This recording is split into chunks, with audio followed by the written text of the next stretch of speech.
On the part of the Senate, the joint session is hereby called to order. On the part of the House of Representatives, the joint session is called to order. Please remain standing for the singing of the Philippine National Anthem to be led by Ms. Lara Marie Moscardon Maige.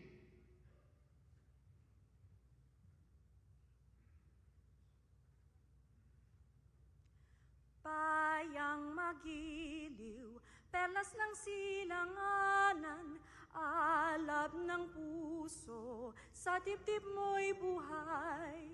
Lupang hinirang, duyan ka ng magiting, sa manlulupig, di ka pasisiil, sa dagat at bundok, sa simoy at sa langit mong bughaw.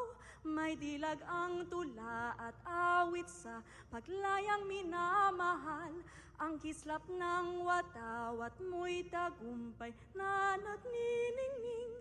Ang bituin at araw niya kailan pa may di magdidilim.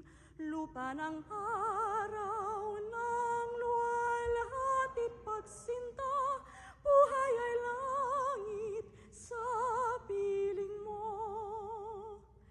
Aming ligaya na pag may manghahapi, ang mamatay ng dahil sa'yo.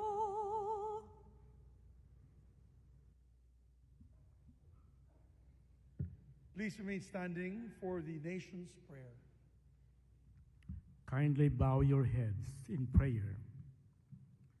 O Diyos na makapangyarihan, manlilikha, tagapagbigay buhay at tagapagligtas.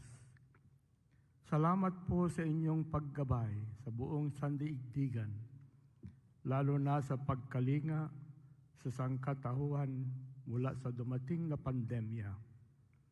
Maraming salamat sa mga pagbibiyayang patuloy ninyong ibinibigay sa aming minamahal na bayang Pilipinas.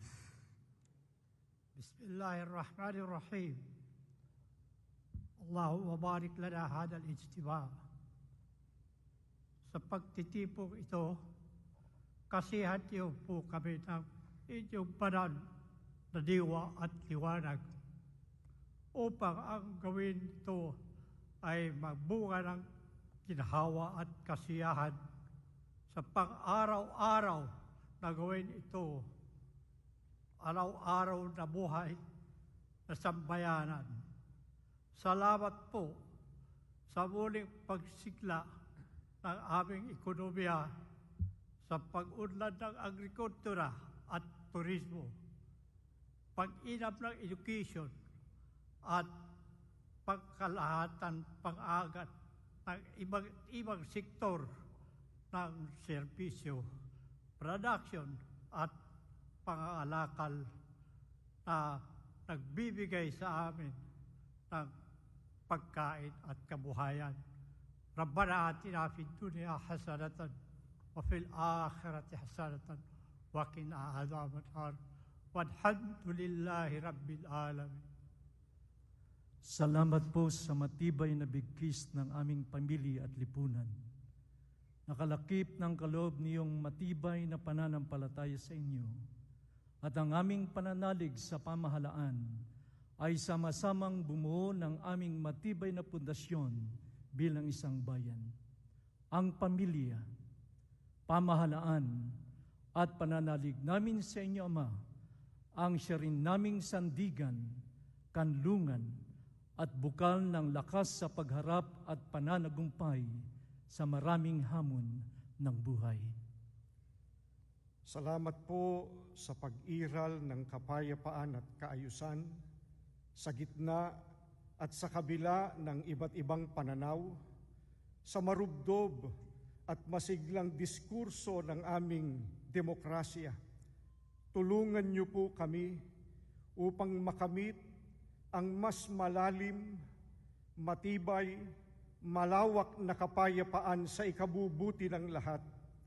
Akayin niyo po kami sa pagpapaunlad panglalo ng ekonomiya upang makarating ang mas maraming biyaya sa bawat tahanang Pilipino.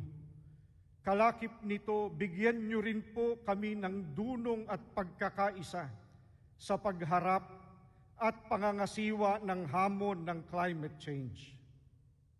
Maghari po kayo ng ganap ang inyong banal na diwa sa puso at isip ng aming mga mamamayan at mga pinuno, mga mambabatas, namamahala at mga hukom, 10 ng kanilang mga tauhan, upang ang buong katapatan, ang paglilingkod nila at kagandahang loob na manguna sila at maglingkod tungo sa mapayapa, makatarungan, maayos, maunlad, masagana at masayang pamumuhay ng buong sambayanan. Itinatalaga po namin ang gawain ito sa inyo pong mabunyi at dakilang pangalan.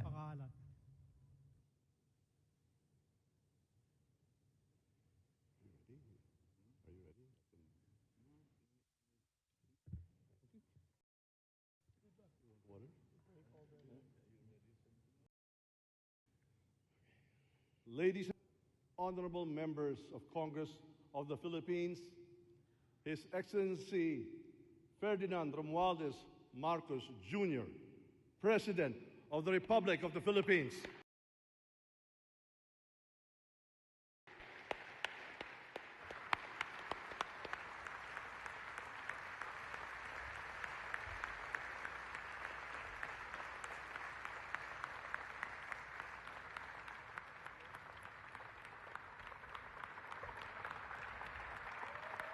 Thank you.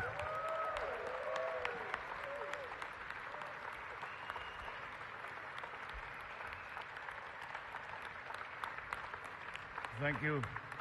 Thank you very much.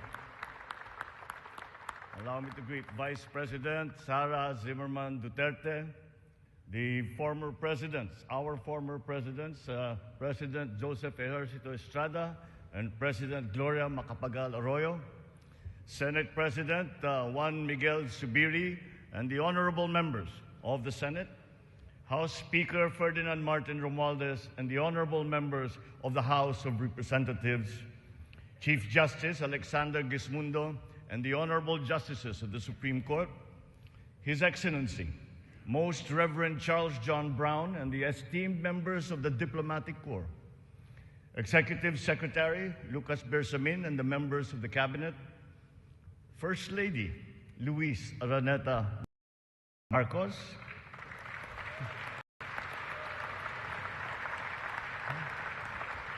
former First Lady Imelda Romualdez Marcos, other distinguished guests, mga minamahal kong kababayan, ladies and gentlemen, magandang hapon po sa inyong lahat.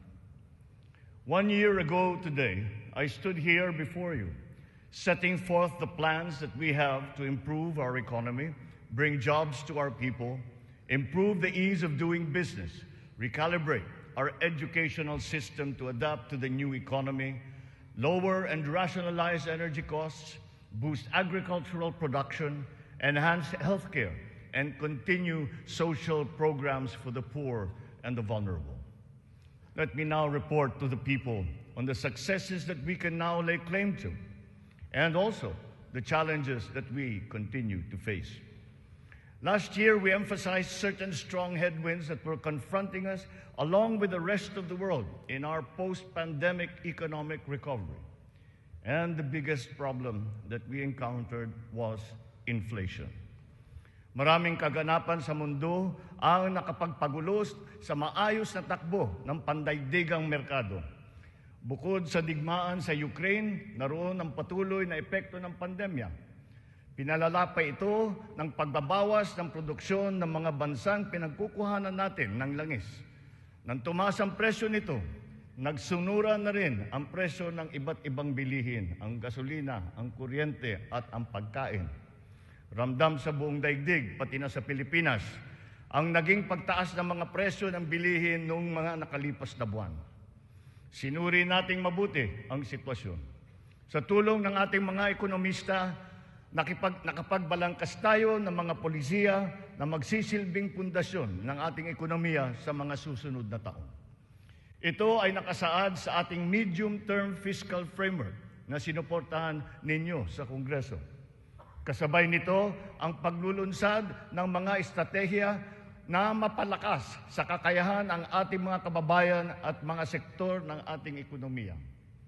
Nakakita po tayo ng magagandang resulta. While the global prospects were bleak, our economy posted a 7.6% growth in 2022, our highest growth rate in 46 years.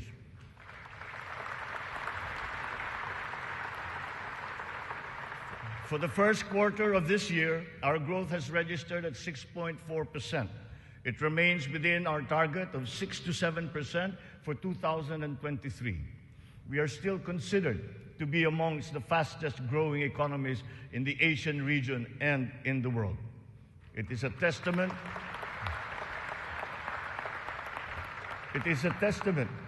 to our strong macroeconomic fundamentals. Our financial system, the nerve center of our economy, remains strong and stable. Banks, the transmission arms of our monetary policy, have strong capital and liquidity positions. Stimulated by the relaxation of pandemic restrictions, transactions once again have flourished alongside the booming e-commerce that was undeterred by the pandemic in 2022. The digital economy contributed 2 trillion pesos, the equivalent of 9.4% of our GDP. The economy is revived and rejuvenated, backstopped by a favorable enabling environment and the strong rule of law. This year, the World Bank projects a 6% overall growth rate, well within the range of our targets for the year. It is anchored on strong local demand, underpinned by consumer spending, and draws strength from the BPO industry and, of course, the steady flow of remittances and the continuing jobs recovery. Inflation rate is moving in the right direction. From 8.7% in January, our inflation has continued to ease up in all regions, settling now at 5.4% for June. What this means is that in spite of all the difficulties, we are transforming the economy. We are stabilizing the prices of all critical commodities. According to the Bangko Sentral, inflation is expected to ease further by the close of the year and projected at 2.9% by 2024.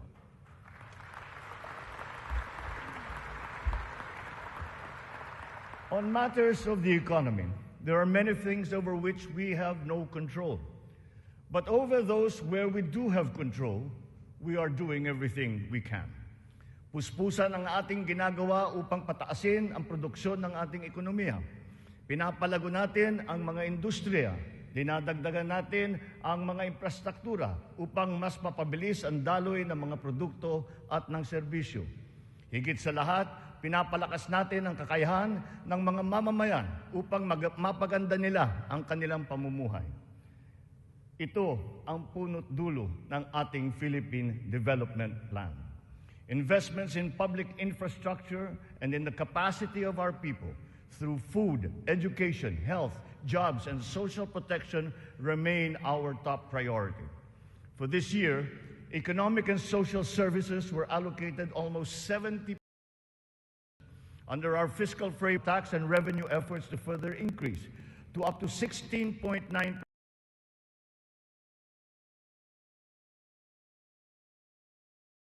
and 17.3% by 2028. Revenue generation has improved this year.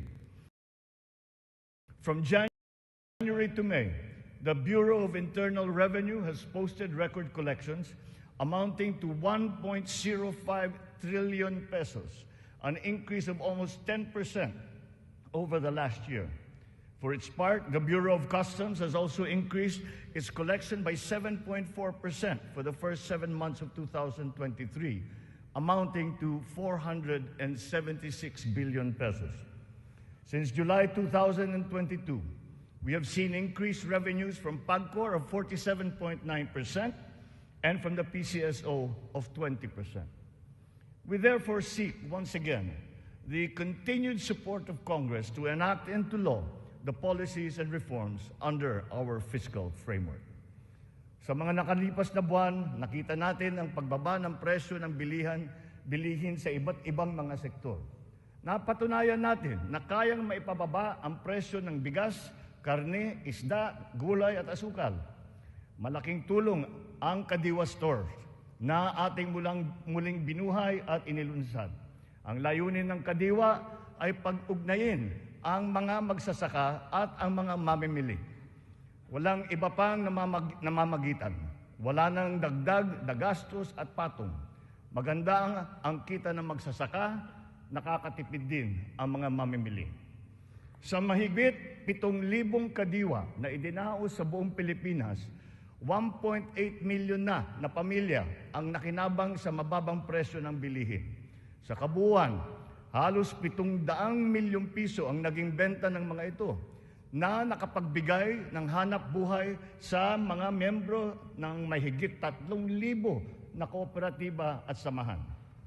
Maganda ang nakita nating resulta, kaya papalawigin pa natin ang Kadiwa sa buong bansa. Kamakailan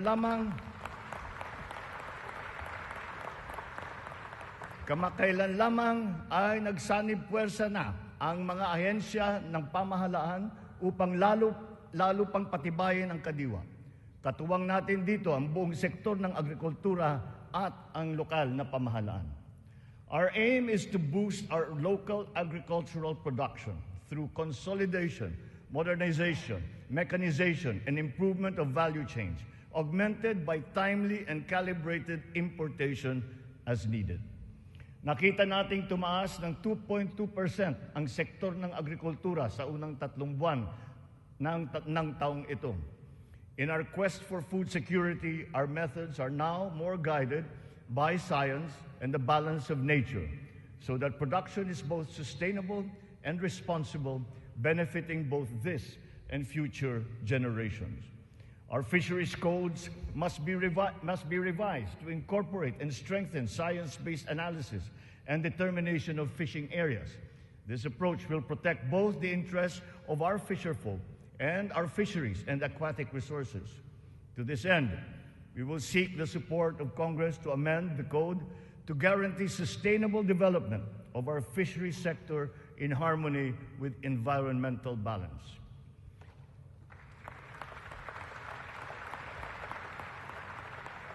Ipinagbubuklod natin ang mga magsasaka sa pamamagitan ng farm and fisheries clustering at mga livestock multiplier farms. 300 cluster na ang ating natukoy na binubuo ng halos 900 kooperatiba at may lawak na mahigit na 200,000 hektarya ng bukirin. Upang mas mapabilis at mas mapadali ang pagbuo ng kooperatiba, kakailanganin natin ang suporta ng Kongreso na maamyendahan ang Cooperative Code. Sa pamamagitan nito, unti-unting lalakas ang kanilang produksyon at puwersa sa merkado. Totoo ang kasabihan, mas malapas basta't sama-sama. Pinapalawak natin ang kanilang kaalaman sa makabagong mga teknolohiya at pamamaraan.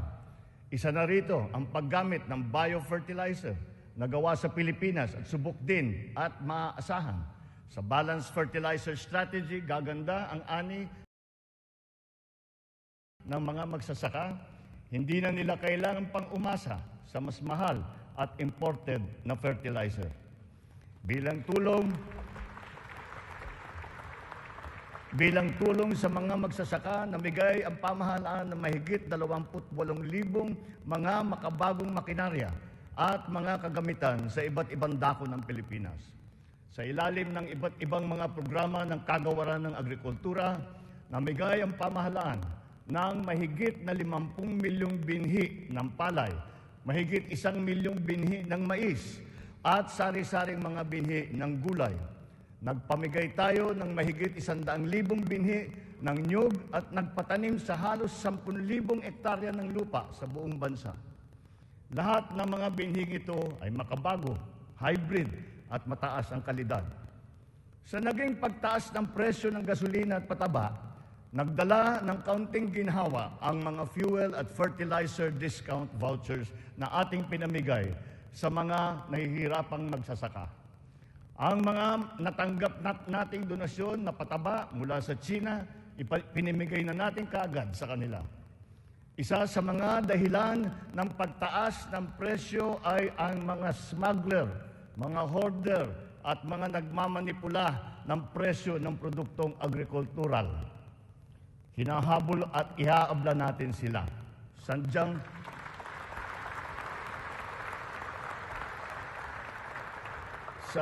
hindi tama ang kanilang gawain at hindi rin ito tugma sa ating magandang layunin. Pandaraya ang kanilang ginagawa. Napapahamak hindi lamang ang mga magsasaka, kundi tayo rin mga mamimili. Kaya hindi natin papayagan ang ganitong kalakaran.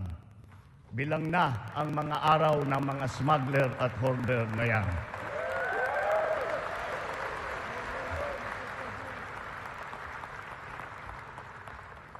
Mahalaga ang infrastruktura para masuportahan ang may 14 na milyong hektarya ng sakahan.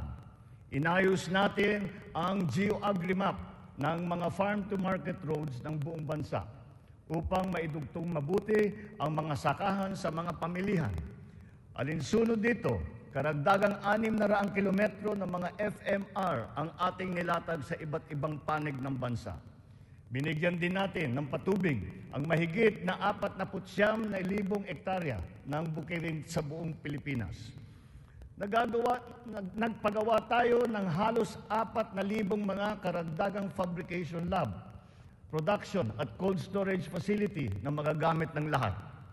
Sa tulong ng Kongreso, nakapagpatayo tayo ng 24 na multi-species hatcheries upang maparami ang produksyon ng mga isda. Nakabantay tayo sa anumang banta ng mga sakit at peste na maaring dumapo sa mga pananim at alagang hayop. Malapit na tayong magkaroon ng mga epektibong gamot at bakuna labang sa mga ito. Samantala, pinapalakas natin ang biosecurity levels ng mga alagang hayop bilang panlaban sa sakit. Tayo rin ay naghahanda sa El Nino na nagbabadyang tumama sa mga darating na buwan.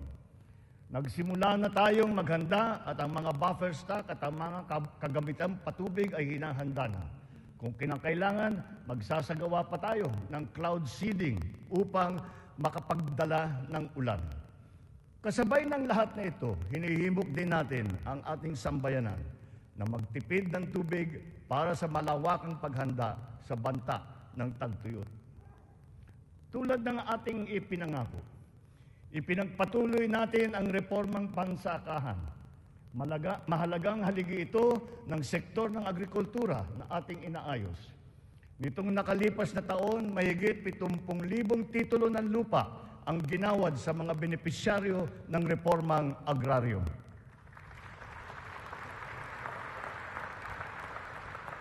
Tamang-tama ang ating pagpapatigil ng mga bayarin ng mga benepisyaryo sa ilalim ng ating nilagdaan EO number 4.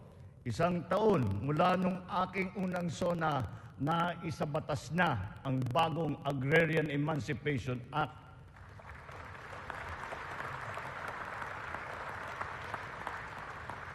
Dahil dito, ang 57 billion piso ng utang na pinapasan ng mahigit 600,000 benepisyaryo ay tuluyan ng nabura.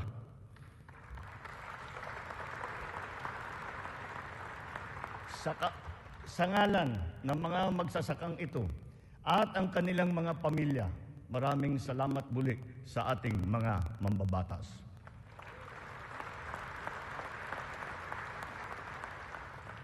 Ang tubig ay kasing halaga rin ng pagkain.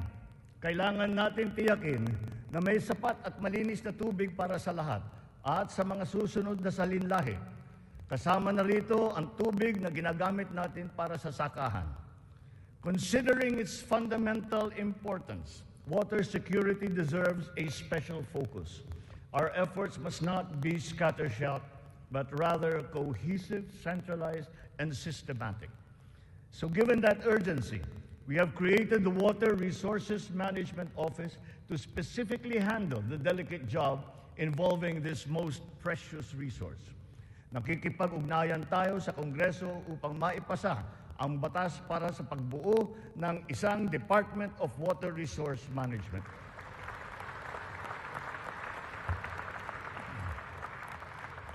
This year, we have allocated 14.6 billion pesos for water supply projects, which will benefit communities all over the country. Recently, the water supply of NCR and Rizal received a significant boost from the first phase of the Wawa Bulk Water Supply Project. The water supply will increase as the project enters the second phase. We have installed 6,000 rainwater collection systems across the country in preparation for the looming dry spell brought about by El Nino.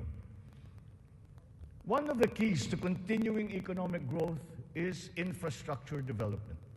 So we will build better and more. Our 8.3 trillion peso Build Better More program is currently in progress and being vigorously implemented.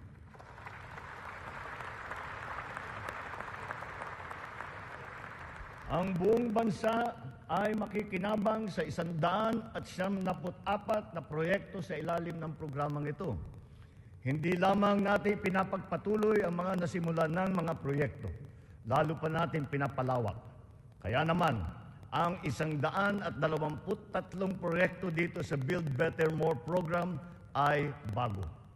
The flagship projects cover investments in the areas of physical connectivity, water resources, agriculture, health, digital connectivity, and energy. Physical connectivity infrastructure, such as roads and bridges, seaports, airports, mass transport, account for 83% of this program. Our infrastructure spending will stay at 5 to 6% of our GDP.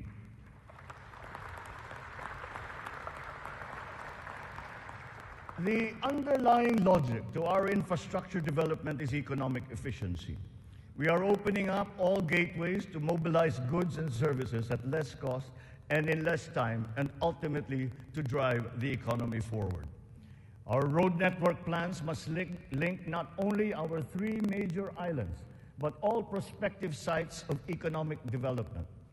The 1,200-kilometer Luzon Spine Expressway Networks program will effectively connect Ilocos to Bicol from 20 hours to just 9 hours of travel.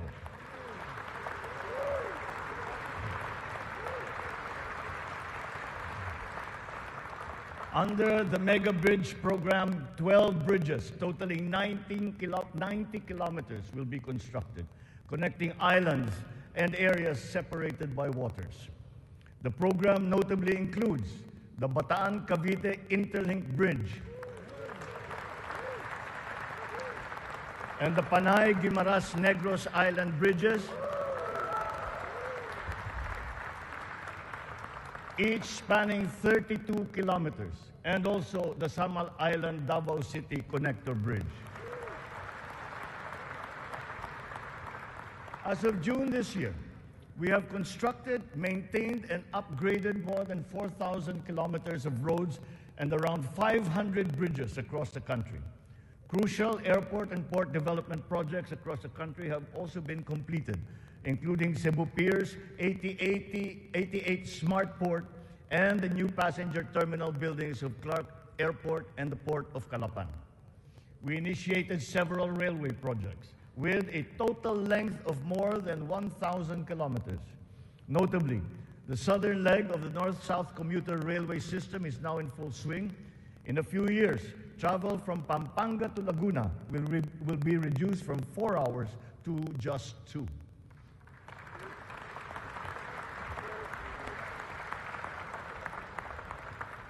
Intermodal connectivity will also be a primary consideration. Roads, bridges, and mass transport systems will be interconnected. This network will provide access and passage to vital and bustling economic markets, such as agriculture hubs, tourism sites, and key business districts. For strategic financing, some of the nation's high-priority projects can now look to the newly established Maharlika Investment Fund without the added debt burden. In pooling a small fraction of the considerable but underutilized government funds, the funds shall be used to make high-impact and profitable investments, such as the Build Better More program. The gains from the fund shall be reinvested into the country's economic well-being. To ensure sound financial management, a group of internationally recognized economic managers shall oversee the operations of the fund, guided by the principles of transparency and accountability. This guarantees that investment decisions will be based on financial considerations alone, absent any political influence.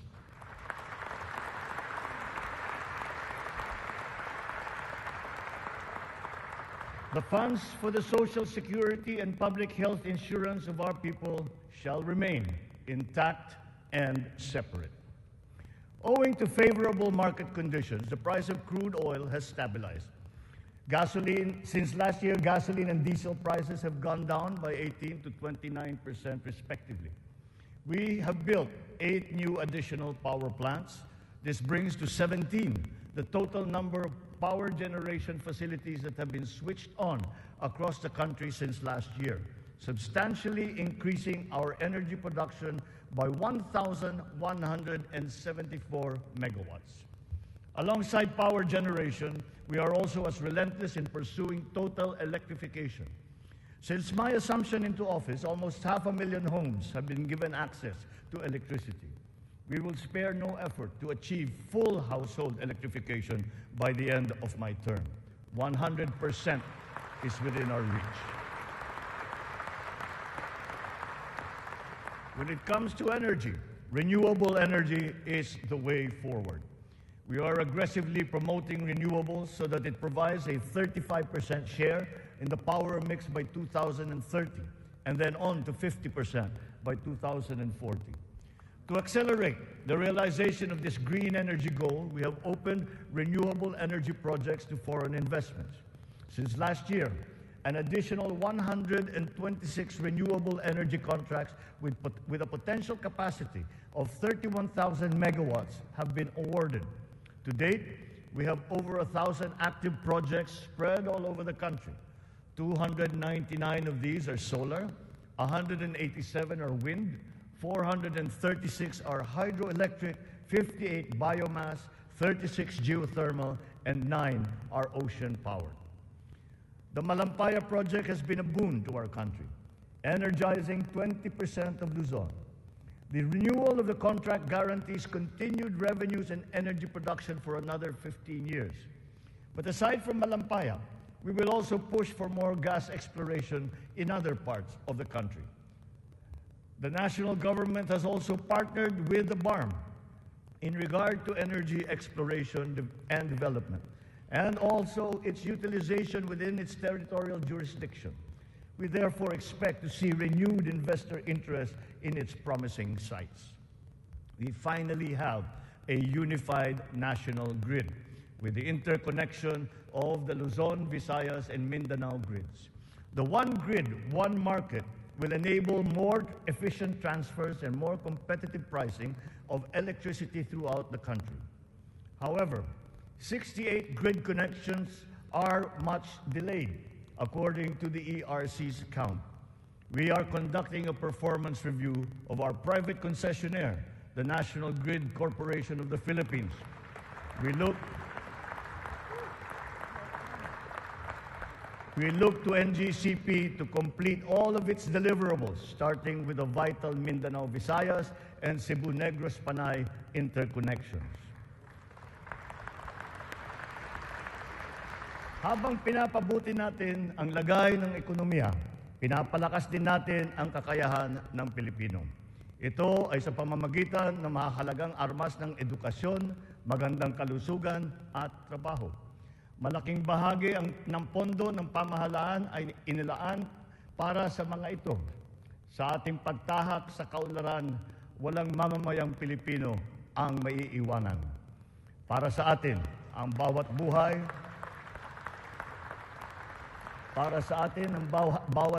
ay mahalaga. Ano man ang edad, kasarian, pangkat, relihiyon o pisikal na kondisyon, sila ay kukupkupin at tutulungan. Naglalaan tayo ng sapat na pondo para sa mga paglingap ng mga lubos na nangangailangan. Layunin natin na sila ay makabangon, mabigyan ng sapat ng kakayahan at maging produktibo. Hindi lamang DSWD, kundi pati ang DOLE, ang DepEd, TESDA, CHED ay tumutulong sa ating mga kababayang nangangailangan. Ang AIX, TUPAD, TVET for Social Equity, Social Pension for Indigent Senior Citizens, at ang Cash for Work para sa mga PWDs ay ilan lamang sa mga mahahalagang programa ng pamahalaan para sa kanila. Nariyan din ang Integrated Livelihood Program Kabuhayan upang matulungan ang mga maliliit na negosyo. We are inclusive in our pursuit of social protection. The pension of the military and the uniformed personnel is as important, as urgent, and as humanitarian as that of all other civilian Filipino employees. Efforts are underway to make it fully functional and financially sustainable. We are once again working closely with Congress to ease the transition from the old system to the new one, so as to be able to guarantee that no effects are felt by those in the uniformed services.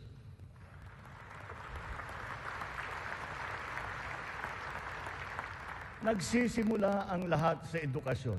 Ito ay para palakasin ang isip at kakayahan ng bawat Pilipino. Ang ating butihing Vice Presidente, na kalihim din ng kagawaran ng edukasyon, ay tumutulong upang tiyakin na ang bawat batang Pilipino ay mabibigyan ng nararapat at kalidad na edukasyon.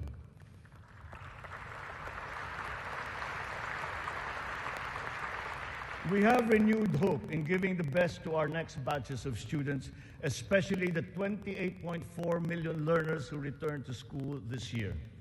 Learning recovery will be at the forefront of our education agenda.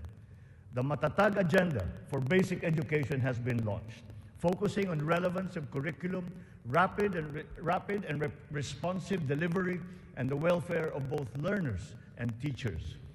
We are augmenting as well our school workforce. 90% of the newly created teaching positions have now been filled, while additional administrative personnel have been hired to unburden the teachers of any extra load. Taking to heart the lessons of the pandemic, alternative delivery modes and blended learning methodologies have been adopted to ensure unhampered learning. Additional social safety nets, such as school-based feeding programs, are also being implemented. Learners will be made more resilient. Our public schools and facilities are being increased and fortified. The shortage of classrooms and facilities is being addressed. Aside from new construction, schools and facilities are being retrofitted to become ready for the future, ready for hybrid and high-tech learning, and also climate-ready and disaster-proof.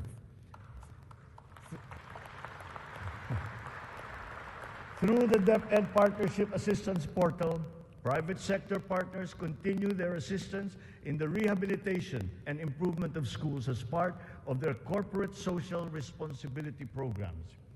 We are recalibrating the K-10 curriculum to ensure that it is always relevant, responsive, and at par with international standards. Literacy and numeracy skills need to be strengthened. The virtue of good citizenship and sense of community are also now integrated into our curriculum. We continue to exhaust all efforts to keep our young people away from the sinister influences in the dark corners of society. We are making available to them their participation in formal schooling, alternative learning, non-diploma courses, or in technical vocational education and training, or TVET. TVET continues to prove itself to be an empowering educational intervention. There are many examples of how its graduates have gone on to secure competitive technical jobs. Since last year, more than 1 million Filipinos graduated from the TVET, one-third of whom were TESDA scholars. More and more of our higher education institutions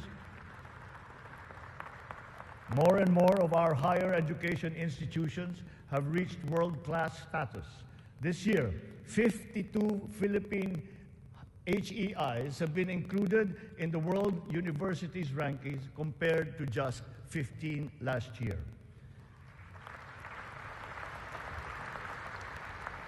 We will not let a student's financial constraints be an hindrance to his or her education. We have activated social safety nets, such as skills development training and youth employment programs. Tertiary education in state universities and colleges will remain free for our qualified students.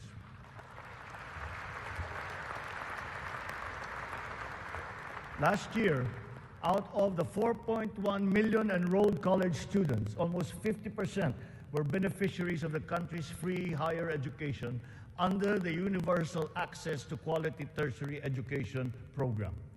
Deserving and talented students without the financial capacity to attend school will not be left behind in this education agenda. A culture of innovation, working hand in glove with a culture of entrepreneurship, must be fostered. This is Philippinovation. Science and technology, especially R&D, will be at its foundation. The DOST leads the development of our capabilities in science, technology, and innovation. Science and technology-related scholarships are made available for the talented and technically gifted students from high school all the way to graduate school. To address the challenge of staying at the cutting edge of technology, 44 renowned Filipino scientists in diverse areas of expertise have returned home under the Balik Scientist program. They will undertake research in various priority fields and will be supported by upgraded facilities and R&D funding.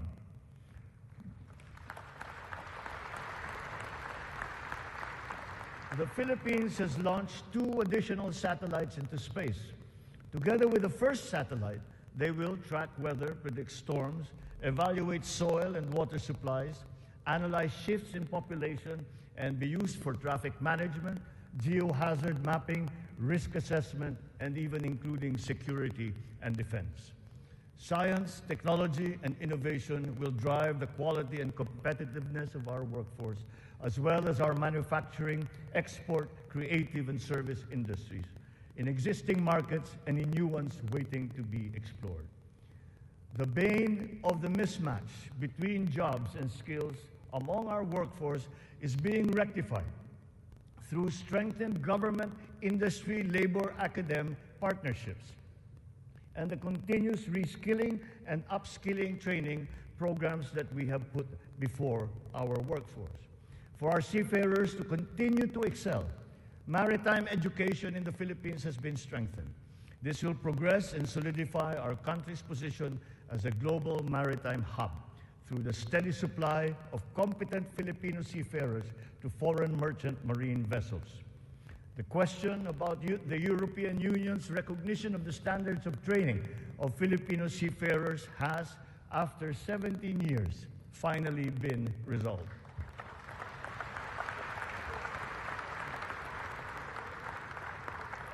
This development now effectively maintains the Filipino seafarers' distinct competitive advantage in the global shipping labor market. To address the current shortage of healthcare professionals in our country and to help us achieve our goal of universal healthcare, we are greatly expanding our medical and nursing education programs. We will push the envelope even further. We are helping nursing graduates hurdle their board exams so that they will obtain their licenses and join our pool of healthcare professionals.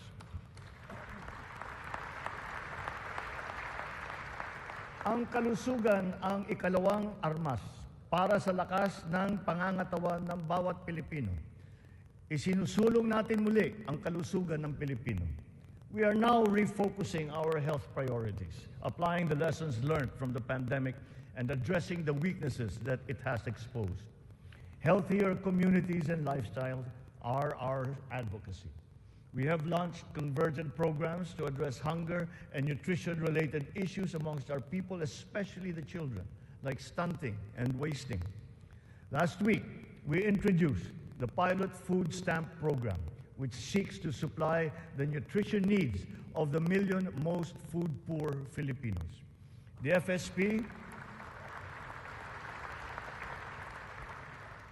FSP shall complement our nutrition continuity programs, such as the First 1,000 Days program, which ensures nourishment for the first 3 years of a child's life.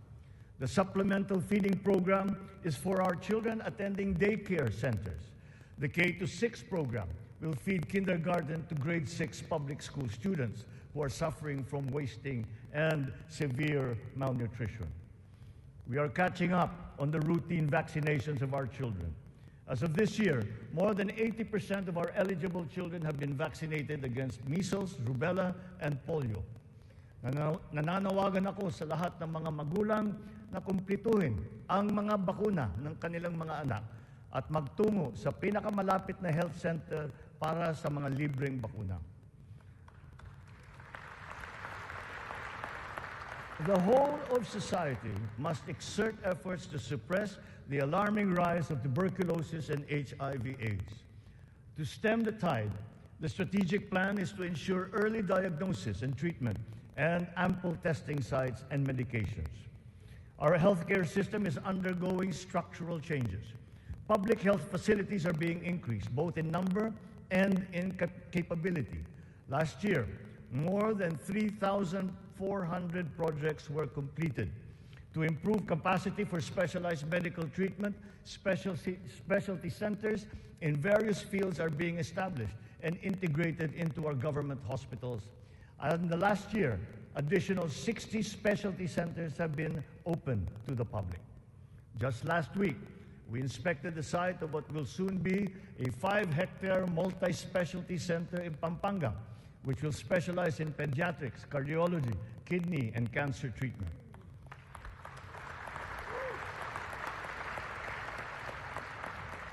We are working for a more direct, efficient delivery of services through integrated primary care providers and networks in partnerships with the LGUs and our partners in the private sector.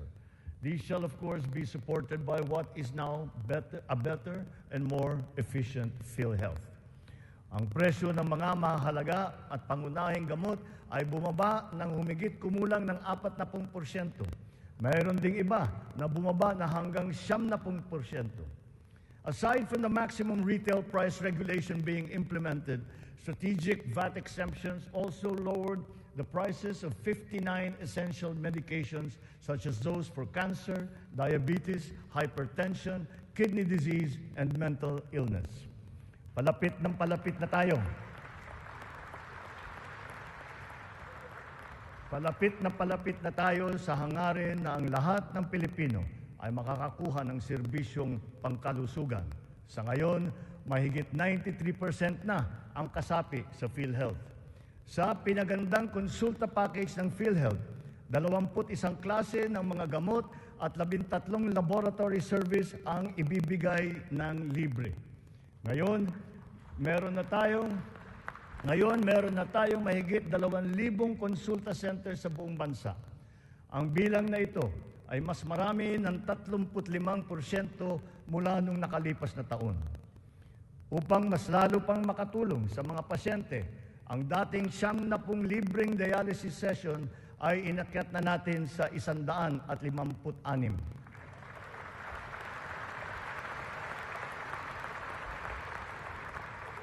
Mga kababayan, libre na po ngayon ang dialysis para sa karamihan ng Pilipino.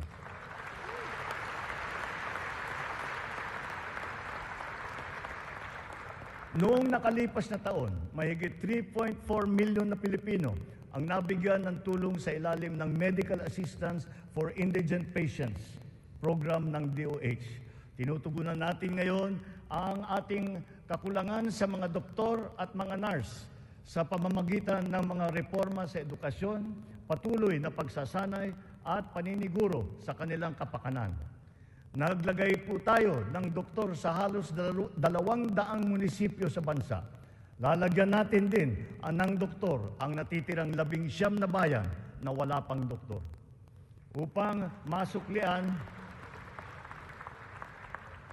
masuklian naman natin ang naging sakripisyo ng ating mga health workers sa pribado at pampubliko ng mga ospital nung nakaraang pandemya, ipapamahagi na sa kanila ang kanilang COVID Health Emergency Allowance at iba pang mga nabimbing benepisyo.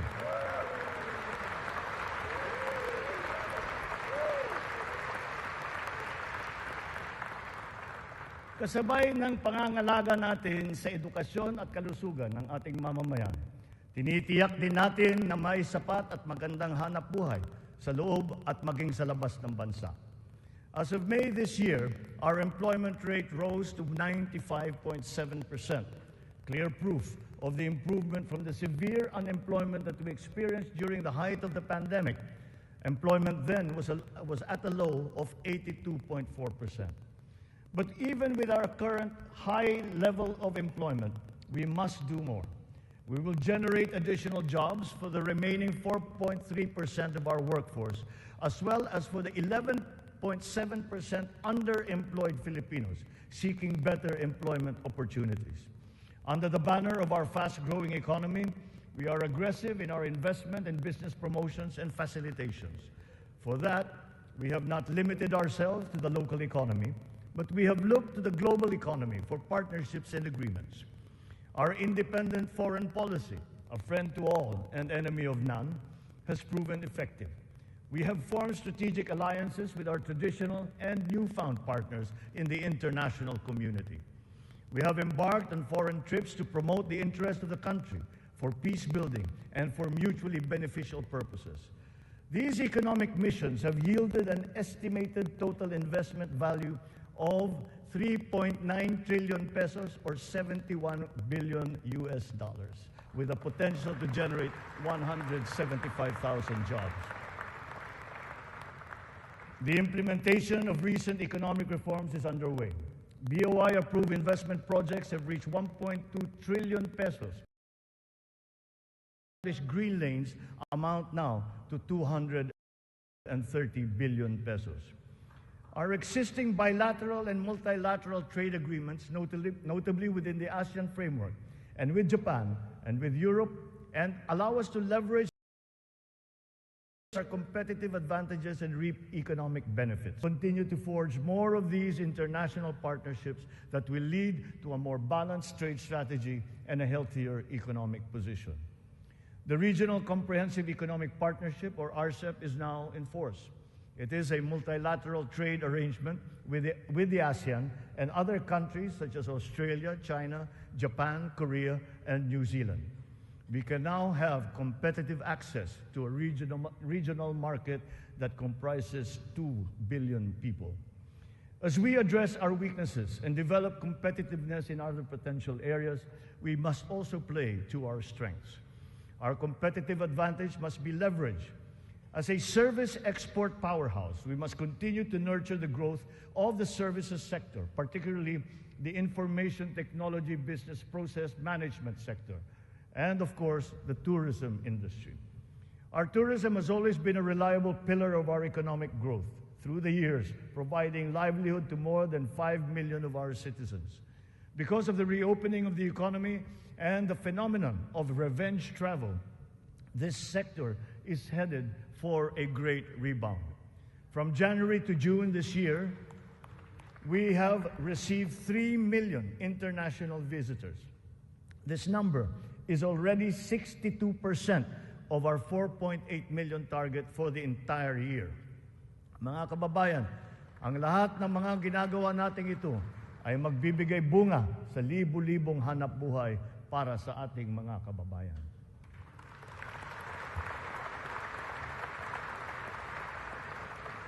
To create these investment opportunities, we must ensure that an enabling business environment is in place, that there is peace and order, and that the rule of law governs. We will solidify our country's reputation as an attractive and reliable investment destination. Building on institutional reforms of recent years, we have created green lanes for strategic investments and expedited the business processes in various sectors and investment modalities. A progressive and rationalized system of taxation is a component of the ease of doing business. The CREATE law has made our corporate tax and incentive schemes equitable and business-friendly. There are more structural tax reforms that must be introduced to allow us to reach our socio-economic targets. Digitalization is the call of today, not the call of the future, not the call of the future, but of the present. It is here, it is needed, and it is needed today. Government must fully embrace digitalization to provide better service to the people through its vital frontline services and its back-end functions. Digitalization will support the government's data-driven and science-based planning and decision-making. It is the greatest, most powerful tool, not just to improve the ease of doing business, but also against many forms of graft and corruption.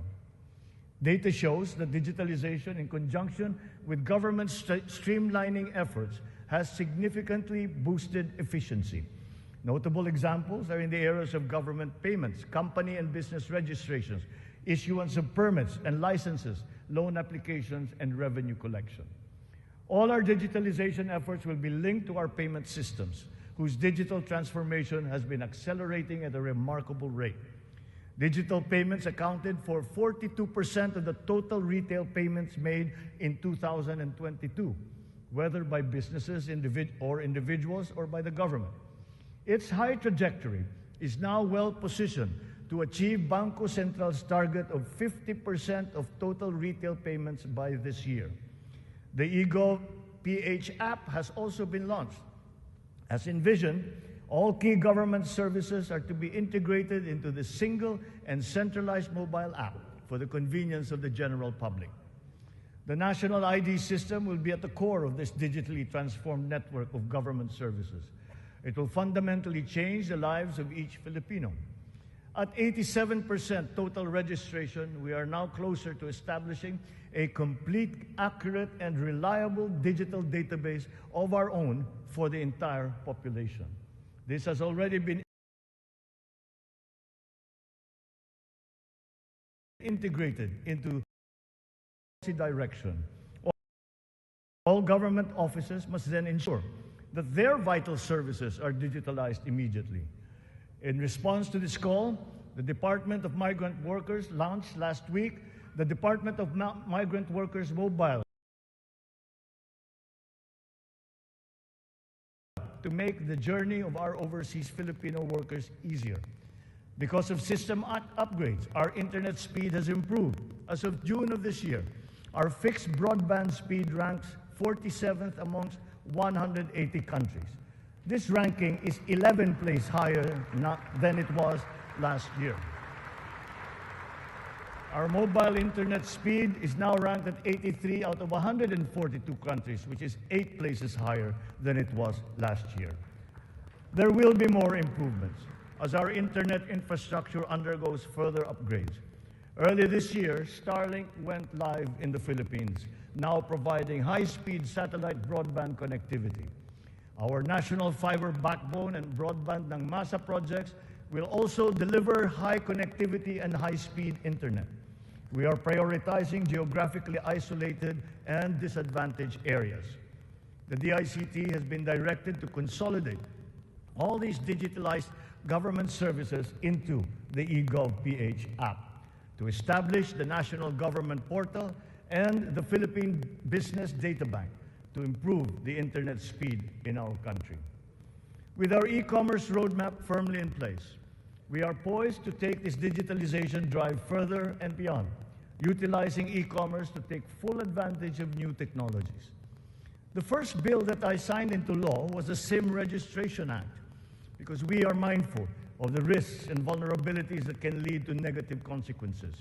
Digital users and consumers shall be protected from identity theft, phishing, other online scams through essential systems and safeguards, such as cybersecurity, data privacy, consumer complaint mechanisms, and financial literacy campaigns. The trainings necessary to ease the transition of those whose jobs will be affected by the shift to digitalization are also now being included in the curricula and programs offered by TESDA, DICT, and other agencies of government. It is our wish that one day foreign employment will be driven by choice, not by necessity. It remains a noble calling that our OFWs have answered, requiring great sacrifice from them, their families, and their communities. We are engaging with our partners in the international community to ensure a safe working environment for our countrymen. And as we do so, We are also putting in place responsive mechanisms for the social welfare, repatriation, and reintegration of our returning OFWs into the Philippine economy.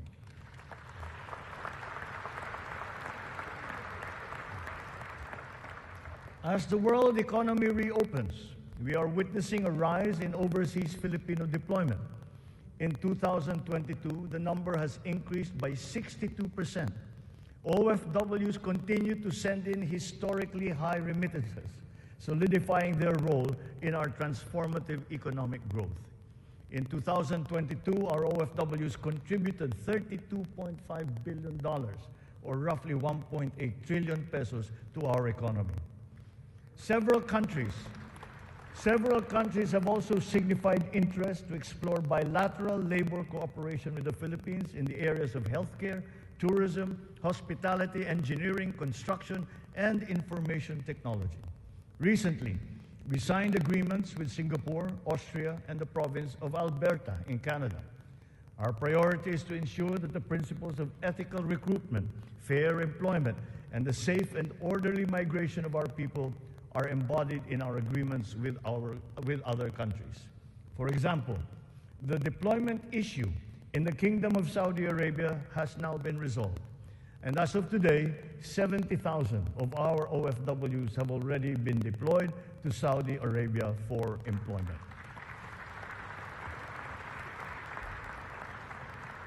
Moreover, the unpaid salaries and other related claims of some 14,000 OFWs who have been put out of work in Saudi Arabia during the pandemic are now being processed. The Crown Prince of the Kingdom of Saudi Arabia himself personally committed to me that the unpaid claims of Filipino workers would now be paid.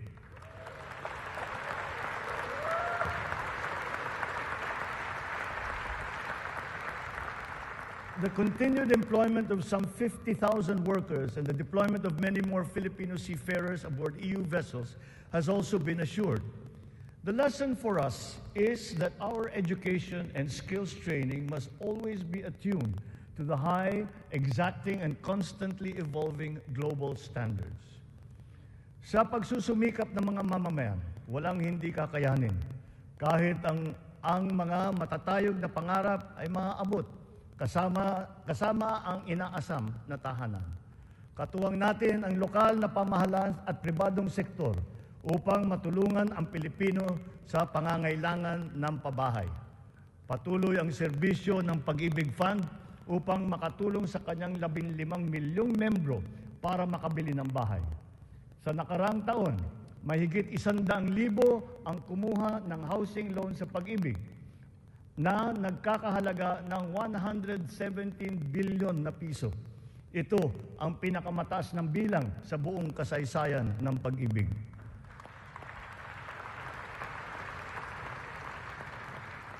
Itong nakalipas na taon, mahigit 148,000 na kabahayan at mahigit 30,000 mga Certificate of Eligibility of Lot Award ang naipamahagi sa Luzon, sa Visayas at sa Mindanao sa ilalim ng sari-saring mga programang pabahay ng pamahalaan.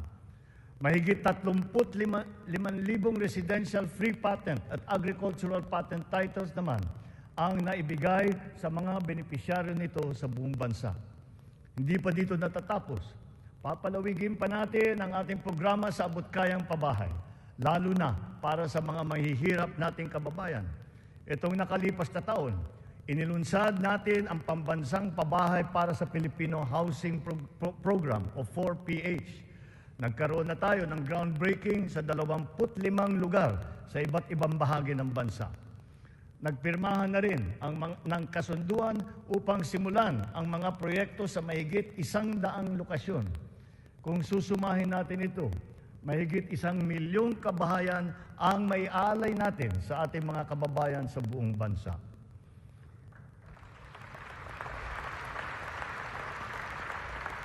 The building blocks of progressive, livable, and sustainable communities will never be complete without appropriate and responsible action to mitigate and to adapt to the effects of climate change. We can never lose sight of our responsibility to the future. The economic agenda cannot and will not ever be incompatible with our climate change agenda. Climate change is now an important criterion in our integral national policies, in planning, decision-making, up to the implementation of programs. The potential advantages of such enlightened policies extend to jobs and livelihood, with the unlocking of the development of the green and blue economies. We have learned many painful lessons from past disasters, but we continue to be alert and prepared in our disaster response. It has in fact been commented that sometimes we are over-prepared for such natural disasters. Well, to continue that, we are reorganizing our response teams to make them more adaptable, agile, and effective in times of calamities and crises, with a clear unity of command. Our evacuation centers are being upgraded to withstand the greater forces of the new normal of extreme weather, as well as other natural and man-made disasters. Furthermore, new evacuation centers are also being built, of which 55 have already been completed. We remain committed to global decarbonization goals and the reduction of our carbon footprint. We preserve and protect the treasure that is our forests. Their value to the environment, to the ecology, and the economy is incalculable. We have adopted the concept of the circular economy, using nature as our model. The aim is to keep raw materials in a closed loop. In our world with scarce resources, the circular economy allows us to fully use these resources, minimize waste, and reduce the need for new resources, just as it is in nature. Just like our climate change action, this new system requires the participation of all sectors of society, up to each individual citizen, for it to succeed. Only a whole-of-government and whole-of-society approach will enable us to do all of these. It is necessary to apply all the resources that are at hand if we are to progress as quickly as we need to. Collaboration is the key between and among government offices, and between government and the private sector, between industries and the academe, between government and international partners, and most importantly, collaboration between and among our populace. Kakailanganin natin ang tulong at kakayahan ng buong pamahalaan at ng buong bansa. And so, we shall do the same for the next 5 years. We seek not only to become more effective, but more, to become truly transformative.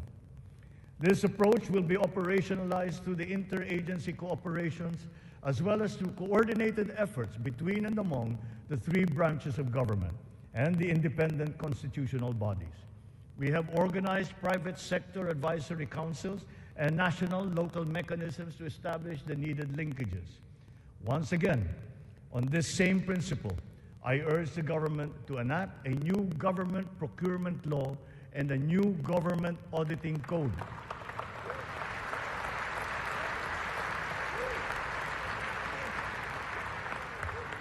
This to make government procurement and auditing more attuned to these changing times. We will give effect to the mandate of the Constitution and the Local Government Code as clarified by the Supreme Court very soon. Almost all the required devolution transition plans of the LGUs are done. To fully prepare them for optimal devolution, the necessary technical and financial assistance is being extended to our local governments. In everything that we do, the enduring Filipino quality of bayanihan will still be our guide. 5 taon mula nung matinding kaguluhan, babangon na ang Marawi City.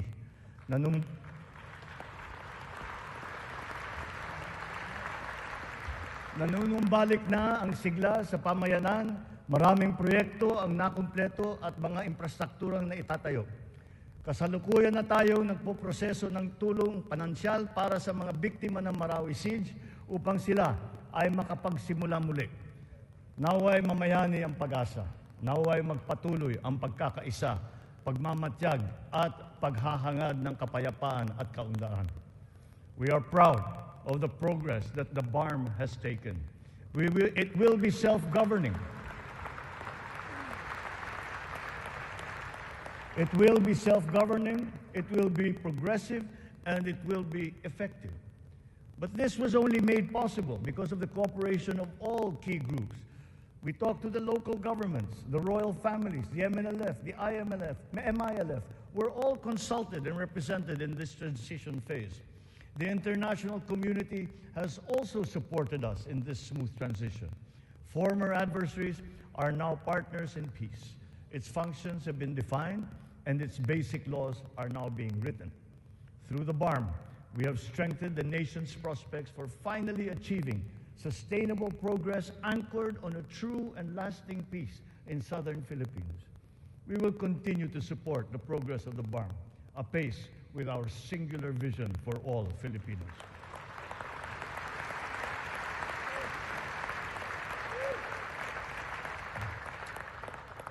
A strong and stable rule of law will strengthen the foundation of our transformation. Our police and armed forces are being strengthened and modernized to be more effective in maintaining peace and order and in defending our sovereignty. We fully support the judiciary's efforts to improve the justice system and to protect constitutional rights. The campaign against illegal drugs continues, but it has taken on a new face.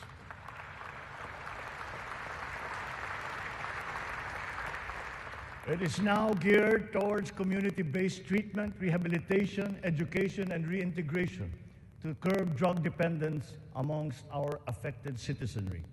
Last year, we launched the Buhay Ingatan, Droga'y Ayawan, or BIDA program, and established an additional 102 Balay Silangan Reformation Centers nationwide. We will relentlessly continue our fight against drug syndicates, shutting down their illegal activities,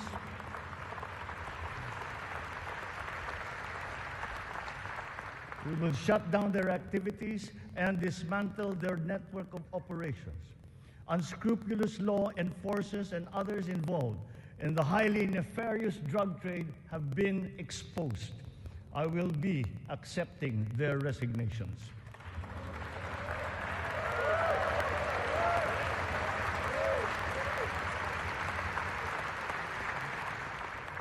In their stead, we will install individuals with unquestionable integrity who will be effective and trustworthy in handling the task of eliminating this dreaded and corrosive social curse. We cannot tolerate corruption or incompetence in government.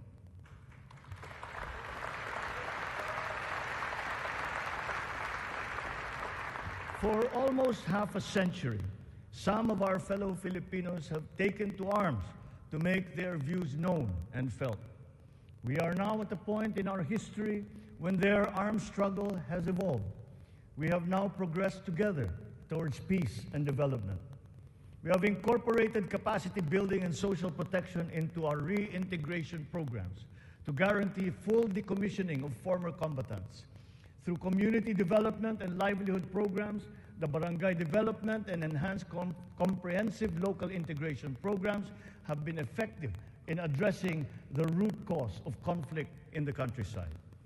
To complete this reintegration process, I will issue a proclamation granting amnesty to rebel returnees, and I ask Congress to support me in this endeavor.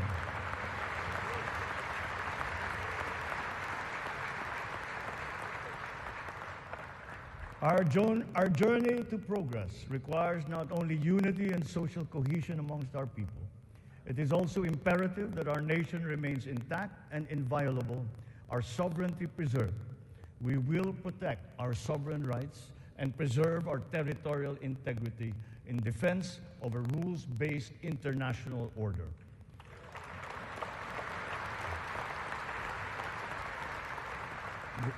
With our national interest paramount, we will always pursue constant dialogue and diplomatic approaches to the resolution of any issue that may arise.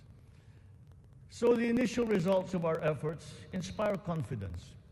Let us continue to be relentless in our aspiration of peace and progress. This has not been the work of a single person, neither a single branch of government, nor even the whole government acting alone. This is the collective synergy achieved by all Filipinos working together. It took a whole-of-nation effort to achieve this immediate recovery from our pandemic slump. Unity was what made us rise once more. Nagsisimula pa lamang tayo. Ang pagbangon ng ating bayan ay magpapatuloy pa. Hinihiling ko ang inyong tiwala at pakikiisa. Sa ganitong paraan, makakamtan natin ang ating tanging hangarin, ang maginhawa, matatag at panatag na buhay para sa lahat ng Pilipino.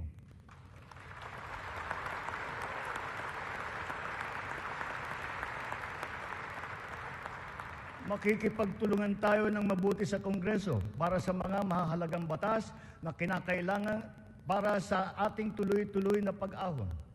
And once again, I appeal to Congress for its support for the following priority legislations. The essential tax measures under our medium-term fiscal framework, such as excise tax on single-use plastics, VAT on digital services, rationalization of mining fiscal regime, motor vehicle users charge, road users tax, the military and uniform personnel pension, amendment of the Fisheries Code, amendment of the Anti-Agricultural Smuggling Act, amendment of the Cooperative Code, new government procurement law,